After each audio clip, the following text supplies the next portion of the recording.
Hello and welcome to another edition of the Back Nine Report.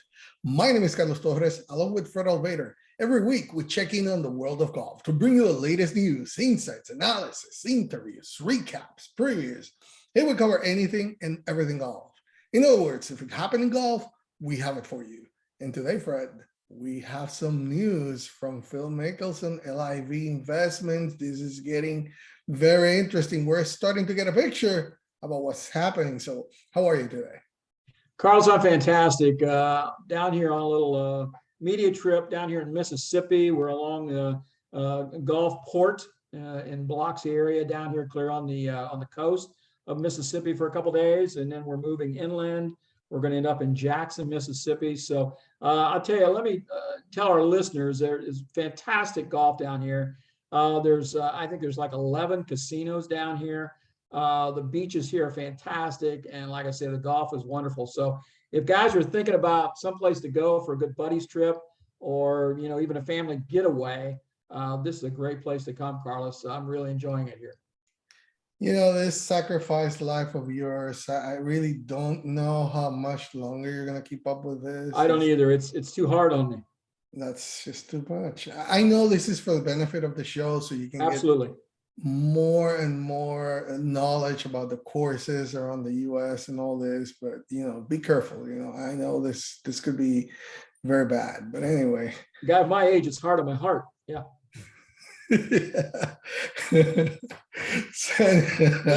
Eating all this wonderful food down here, man. It's just too much for me.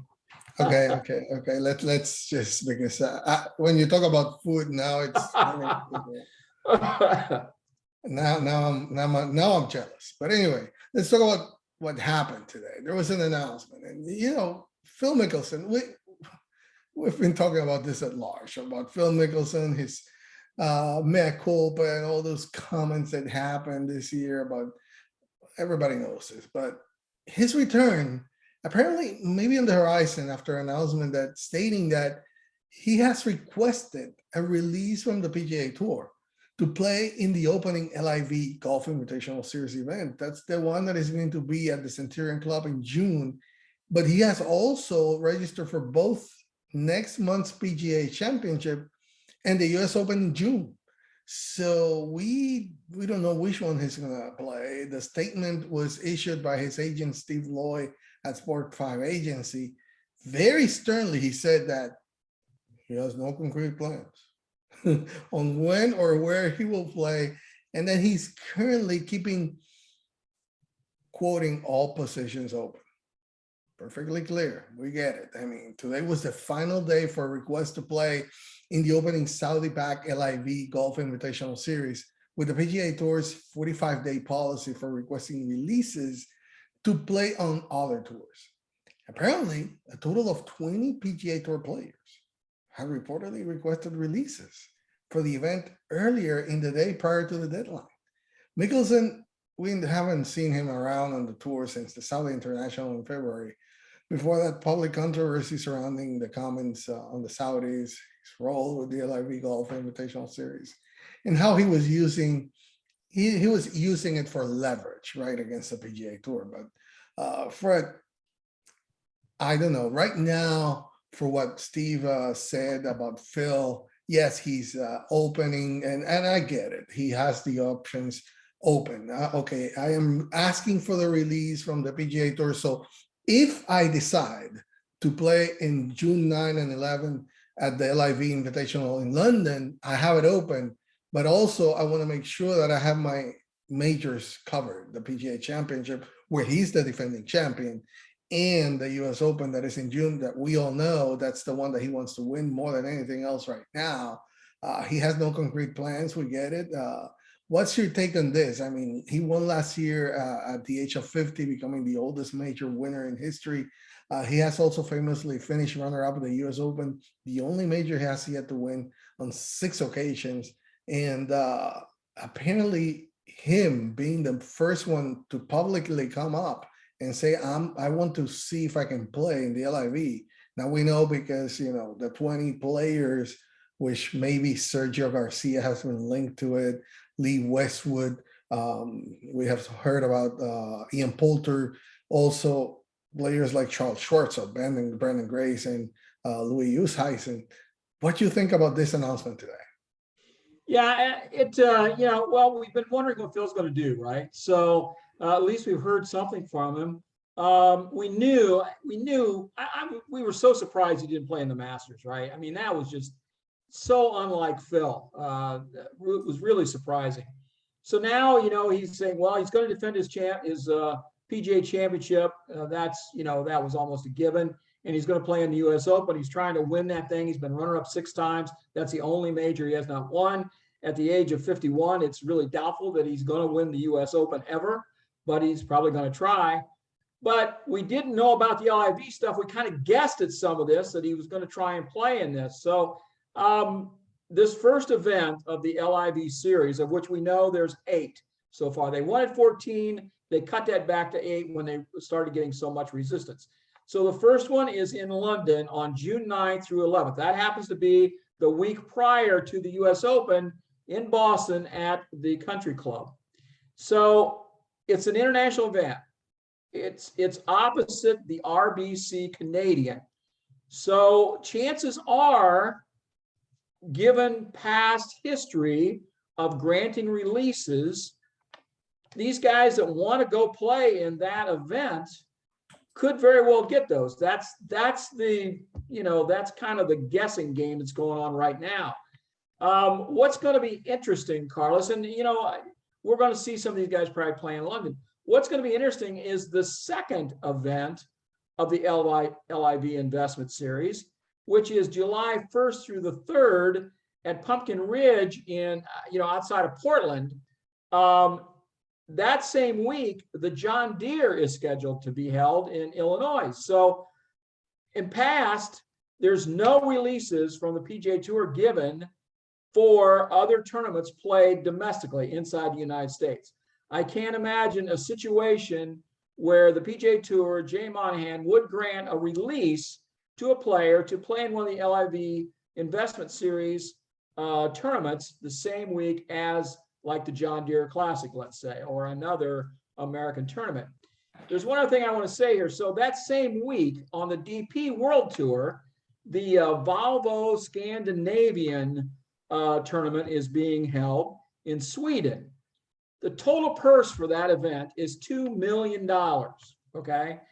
The European players have been trying for years to get purses up.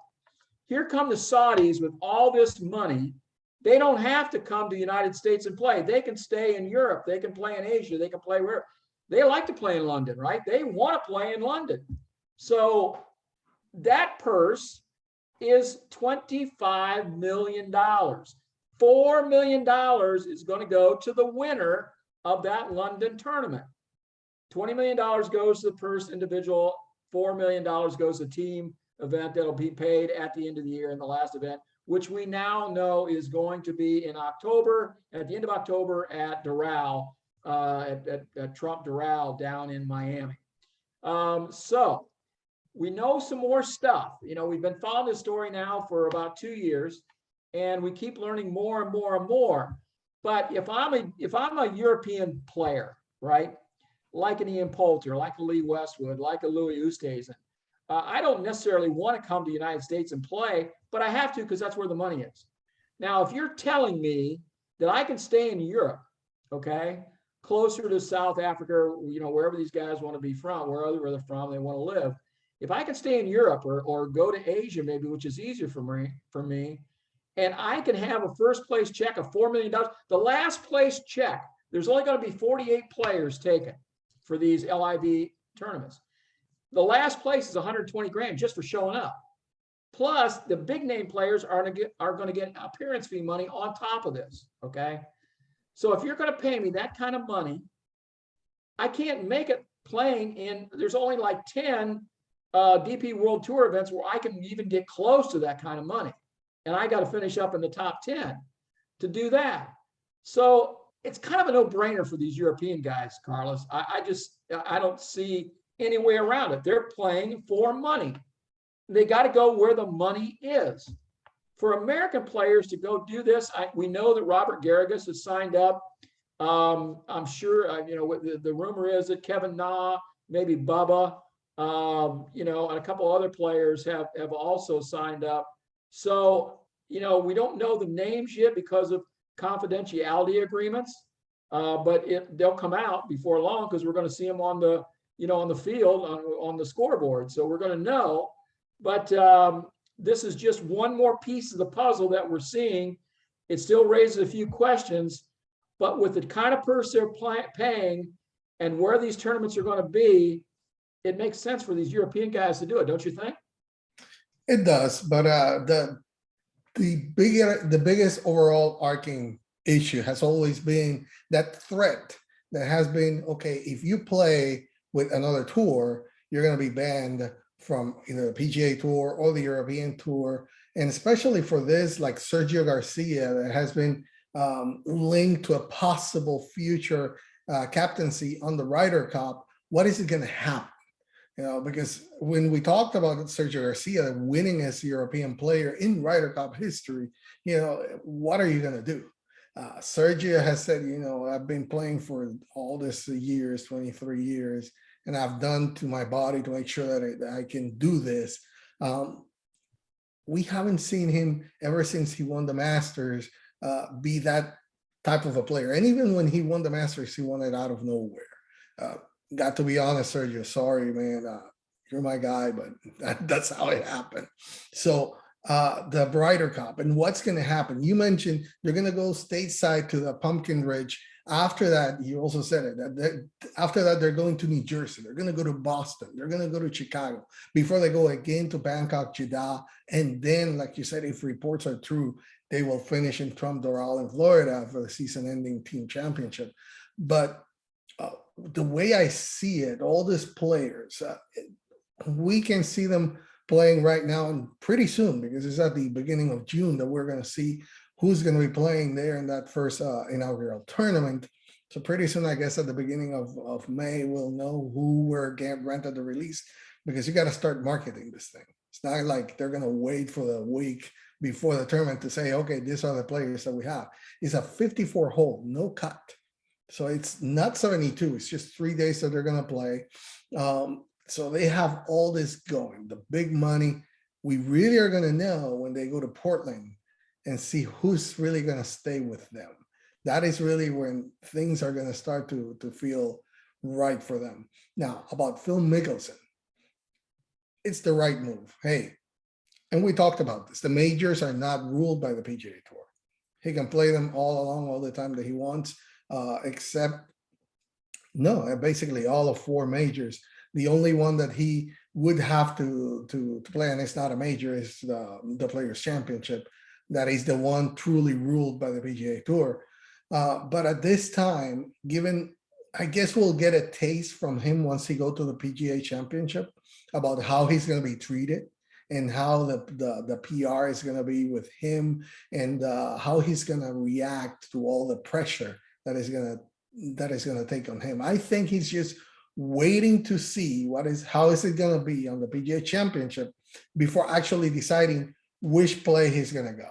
But ultimately, I think for the way that he has been, damaged his reputation, let's put it that way, he has to go that route. And we might see all the other players that are big names or former big names that are not at the top right now that will follow him once we see his final announcement. But I'm really thinking he's waiting for the PGA Championship. And the other property that possibly is affected is the President's Cup, because the PGA Tour owns that. And so if Oosthuizen and Brandon Grace, two of the top European guys or top South African guys who would play on a President's Cup team, are not there, and that really Brandon hurts. What's that? And Brandon Grace too. And Brandon Grace, exactly. That would really hurt the President's Cup team from the international side. So, if they're going to play on the LIV, the PGA Tour is not going to let them be in the President's Cup. It ain't going to happen. So there's still some questions out there, but it just keeps becoming more clear as the time goes, Carlos. So what you think? The question would be, what should be the next step for the PGA Tour and the European Tour, are they going to still play hardball, or is there going to be any request, any legal battle? I think we're going to start seeing those legal battles because Greg Norman is not going away. He has threatened with that about going to the legal side to get the players to be able to play here. Players, that's their profession. The PGA Tour can ban them or at least say, hey, you're working for me. If you're not up to do my rules, then you can go anywhere else. But we have talked about the tradition, the legacies and all this on the already long established PGA Tour. And all these players have said, yeah, they have said all the right things. But when push comes to shove, what the PGA Tour is going to do and what all those big players are going to do as well. I'm really afraid, Carlos. I'm really afraid we're going to see a big split. It's too bad. I really think when it all shakes out, I really think the LIV program or the investment series is going to be made up of older players who really aren't relevant on the PGA Tour any longer, but still can play for another 4 or 5 years, and they see this as a cash grab, to finish out their careers. And I don't blame them. I probably would be thinking the same thing, right? But we've already documented the big names like Rory and Dustin Johnson and, those kind of guys are not going to jump over to this LIV investment series. The ideal thing would be if Greg Norman, Jay Monahan, Keith Pelley could all sit down in a room and have an intelligent conversation and say, guys, let's hammer out. So let's work something out here. We got guys that want to play. You're only asking for 48 players. Maybe if we can limit somehow how many players from the PGA Tour and how many players from the DP World Tour end up going, you can't just have the top 10. Maybe you can have a couple of the top 10 and a couple of top 25s and a couple of top 100 or something to fill out your field. At least that gives you some names. We can share this thing a little bit. You can make some money. We'll still get most of our players. That would be the ideal thing. But I'm really afraid what's going to happen is that the players are going to be denied the releases.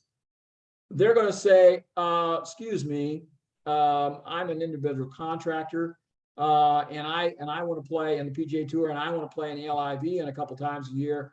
You should not have the right to keep me out.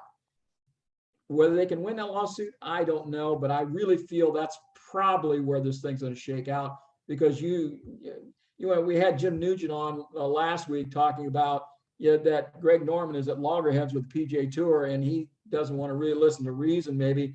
And you've seen it, Jay Monahan just said, hey, you guys want to go over there? Fine, hit the road, just don't come back here. So the lines are kind of drawn.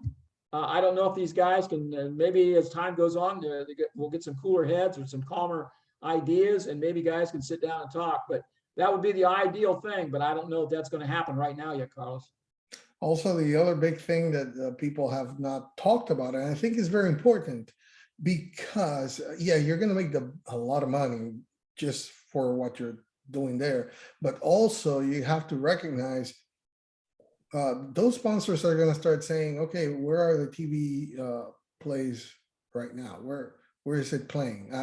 Is people going to be tuning in? Because you have all this money, but if you don't have the product to show anywhere, players are going to go like, well, the sponsors are going to say, I'm not going to invest in this anymore. I mean, it's not going anywhere. I need my product to be shown. Otherwise, why am I investing? And also the players need to be shown. I mean, they are going to be like, yeah, I'm playing, but I'm still not doing anything. Nothing is going anywhere. So I think it's very important to see if the sponsors and the TV contracts start rolling that way. Jim Nugent mentioned it last week. They have a great person down there that has worked with this before on ESPN. And he's the one that he mentioned, hey, maybe he would be the one that should be there instead of Greg Norman. We know Greg Norman is not going anywhere. That's the face and the big name recognition already. So I know LIV Investment's not going to let him go just like that. But at least for now, I think the most important piece, that way that I see it at the beginning, will be like, we have to see if the sponsors stick, because there is some TV coverage. We haven't known anything about that yet. I think that's very important, because if not, the sponsors are going to start going out and, hey, that's going to be. But to your point, and to end it here, from my side is, we have talked about this for a couple of years now. And Jim Nugent said it very well. I think it's not going to happen because Greg Norman's not going to sit down. But the benefit here would be if all three major players here would sit down and say, hey, we only are here to win. All three can win here. The players are going to win. Everybody's a win-win situation. Let's just start sharing the pocket, the purses here, and everybody, it's a win. Players, sponsors, TV, and finally we see that world tour that we have been promoting. Hey, that's how it should be. Yeah, that would be the ideal, but I don't see it happening just yet.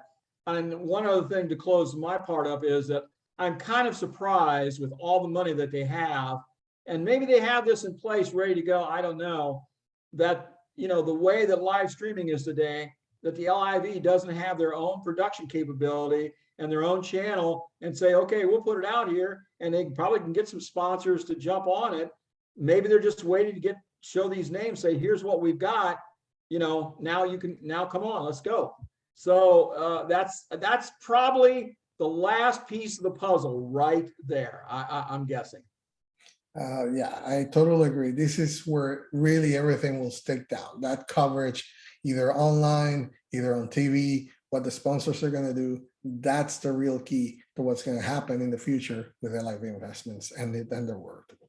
So anyway, thank you for joining us. We're going to keep an eye on this all the time. Any news come up, we're going to have it for you. So thank you for joining us. It's always our pleasure to bring you the latest in the golf world news and information.